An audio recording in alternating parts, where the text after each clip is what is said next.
നിങ്ങളുടെ favourite shows ഇനി ഒരിക്കലും മിസ്സാവില്ല. ഇപ്പോൾ C5 കാണും നിങ്ങളുടെ ഫേവറേറ്റ് ഷോസ് തികച്ചും സൗജന്യമായി.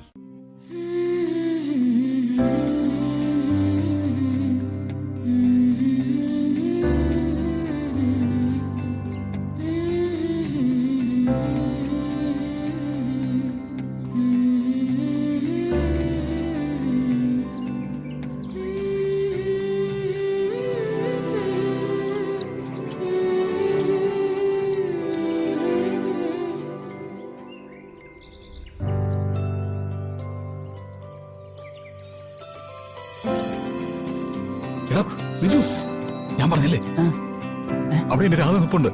എവിടെ? എടാ അവിടെ നിപ്പുണ്ടെന്ന് നീ വേഗം വാ. എന്റെ കാല് പതുക്കെ. ഓ എവിടെ? അല്ല അവിടെ അവിടെ ഉണ്ടായിരുന്നു. ആൾക്കൂട്ടത്തിൽ എവിടെയെങ്കിലും കാണും. നീ വന്നേ.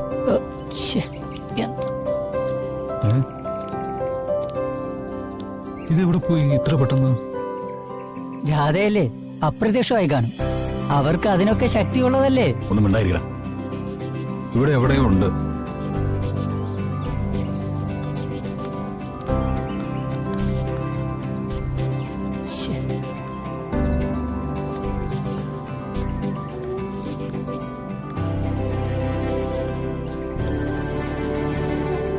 ഒരു കാര്യം ചെയ്യും, പോയി തപ്പി പിടിക്കും. എനിക്ക് കാല് ഭയങ്കര വേദന, അതാ വരാത്തത്. എന്റെ കാലിന് വല്ലതും പറ്റിയാലേ ഒരു രാധയും വരൂല. ഞാൻ മാത്രം തന്നെ കാണും. അമ്മേ,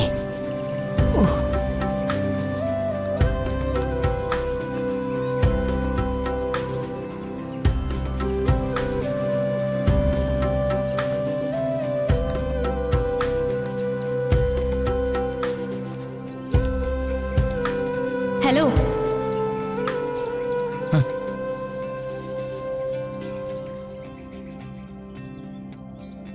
എന്തേ കാണിക്കുന്നേ? ക്ഷേത്രം അടച്ചു കഴിഞ്ഞ വാതിലിൽ തൊട്ടുകൂടാ. അങ്ങനെ ഇവിടുത്തെ ആചാരം. മനസ്സിലായോ? അല്ല താനല്ലേ ഇന്നലെ അവിടെ ഡാൻസ്? ആ, ഇന്നലെ ഫോട്ടോ എടുത്ത ആളല്ലേ? അതെ. ഇവിടെ എന്താ? ഓ, ഇവിടെയും പെൺകുട്ടികളുടെ ഫോട്ടോ എടുക്കാൻ വന്നതാ? അല്ലല്ല, തെരഞ്ഞു വന്നതാ. ആരെ?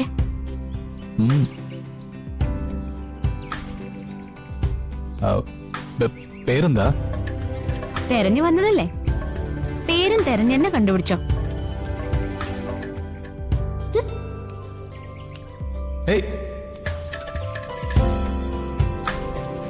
ഹലോ,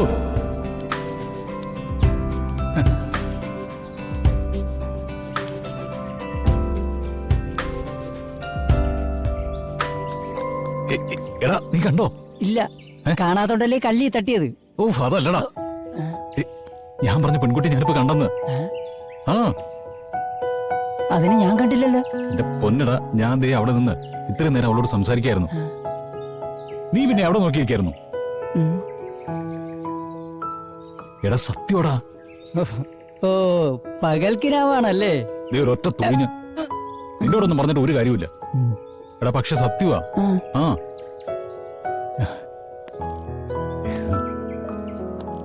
ഇതാണ് അവളുടെ നാട്.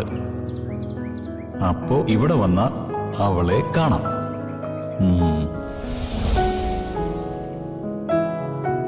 ഹലോ,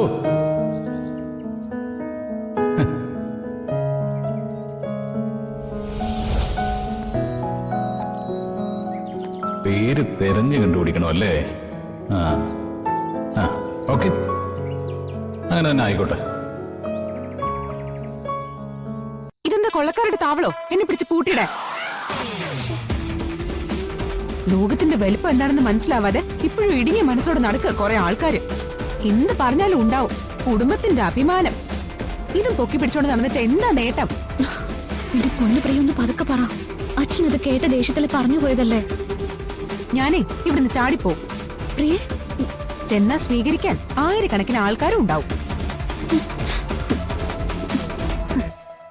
ഒരു സിനിമ ഒരൊറ്റ സിനിമ എന്റെ പേരിൽ പുറത്തിറങ്ങിയാലേ ടിവിക്കാരും പത്രക്കാരും ഒക്കെ ഈ വീടിന്റെ ഉമ്മർത്ത് വരും. അപ്പൊ ഇന്ന് വിലക്കുന്നവരൊക്കെ ഞെളിഞ്ഞിരിക്കും അവരുടെ മുൻപില്. പ്രിയങ്കയുടെ അച്ഛനാണ്, അമ്മയാണ്, മുത്തശ്ശിയാണെന്നൊക്കെ പറഞ്ഞിട്ട്. അതുകൊണ്ടും തീരില്ല. അവൾക്ക് കുഞ്ഞിലെ കലാബോധം ഉണ്ടായിരുന്നു, ഞങ്ങളാണത് വളർത്തിക്കൊണ്ട് വന്നതെന്നൊക്കെ പറഞ്ഞ് എല്ലാവരുടെ മുൻപിൽ ആളാവുകയും ചെയ്യും. എടി നീ ഒന്ന് അടങ്ങ്. ഞാൻ നീ പറഞ്ഞ പോലെ ഫോണിന്റെ അടുത്ത് തന്നെ നിൽക്കുമായിരുന്നു.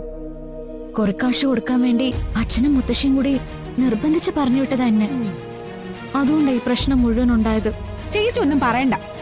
ചേച്ചി എന്നെ ഒറ്റ കൊടുത്തു. ഞാനോ? ഞാനൊന്നൊന്നും ചോദിക്കണ്ട. എല്ലാവർക്കും അസൂയ എന്നോട്. ഞാൻ ഈ നരകത്തിൽ നിന്ന് രക്ഷപ്പെട്ടാലോ എന്നുള്ള അസൂയ. വൈകാതെ അച്ഛന് മനസ്സിലാവും ദേവനാരായണൻ തിരുമേനിയുടെ കൽപ്പന അനുസരിക്കാൻ പ്രിയങ്കയ്ക്ക് മനസ്സില്ലാന്ന്.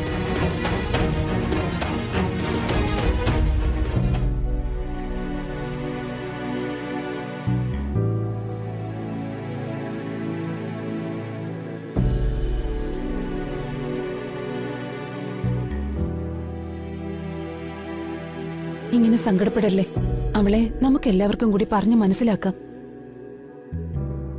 താൻ ഈ പറയുന്ന രാധികയുടെ കാര്യത്തിലാണെങ്കിൽ എനിക്കതിൽ സംശയമൊന്നും ഉണ്ടാവില്ല. പക്ഷെ പ്രിയങ്കയുടെ കാര്യം അതല്ല.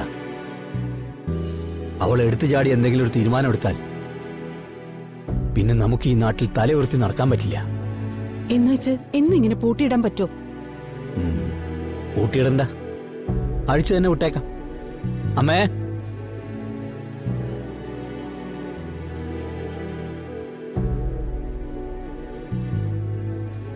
എന്തടാ? പ്രിയങ്കയുടെ വിവാഹം എത്രയും പെട്ടെന്ന് നടത്തണമെന്നാ എന്റെ തീരുമാനം. എന്താ ഈ പറയുന്നേ? മൂത്തവളായിട്ട് രാധിക നിൽക്കല്ലേ. പ്രിയങ്കയുടെ പഠിപ്പ് തീർന്നിട്ടുമില്ല. രാധികയ്ക്ക് വിവാഹയോഗം 1 വർഷം കഴിഞ്ഞിട്ടേ ഉള്ളൂ. അതുവരെ ഇത് നീട്ടിക്കൊണ്ടുപോയാല് ഹരിതാത്തിന് എന്തെങ്കിലും സംഭവിച്ചു പോകുമെന്നുള്ളൊരു പേടി എന്റെ മനസ്സിലുണ്ട്. അമ്മ എന്തു പറയുന്നു? അങ്ങനെ തീരുമാനിക്കുന്നതുകൊണ്ട് കുഴപ്പമൊന്നുമില്ല. പക്ഷെ ഒരു നല്ല ആലോചന വരണ്ടേ? ഇതുവരെ ശ്രമിച്ചിട്ടില്ലല്ലോ. ശ്രമിച്ചാൽ നടക്കും. ഒന്നുകൂടി ആലോചിച്ചിട്ട്. നമ്മുടെ മുമ്പിൽ 2 വഴികളേ ഉള്ളൂ അശോകേ. ഒന്നുകിൽ നമ്മൾ ആഗ്രഹിക്കുന്ന രീതിയിൽ നല്ലൊരു കുടുംബത്തിലേക്ക് അവളെ വിവാഹം കഴിച്ച് അയക്കാം, അല്ലെങ്കിൽ അവളെ അവളുടെ ഇഷ്ടത്തിന് ജീവിക്കാൻ വിടുക. അങ്ങനെ വിട്ടാ പിന്നെ നമ്മൾ ജീവിച്ചിരിക്കേണ്ടി വരില്ല.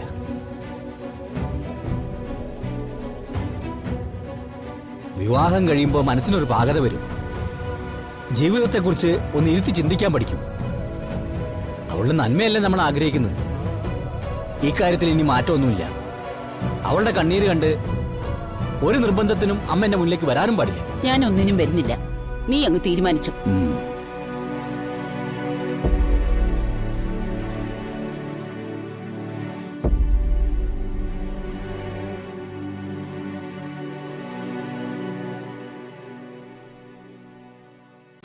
ഡൗൺലോഡ് ചെയ്യൂ C5 ആപ്പ്. കാണൂ എല്ലാ എപ്പിസോഡുകളും സൗജന്യമായി.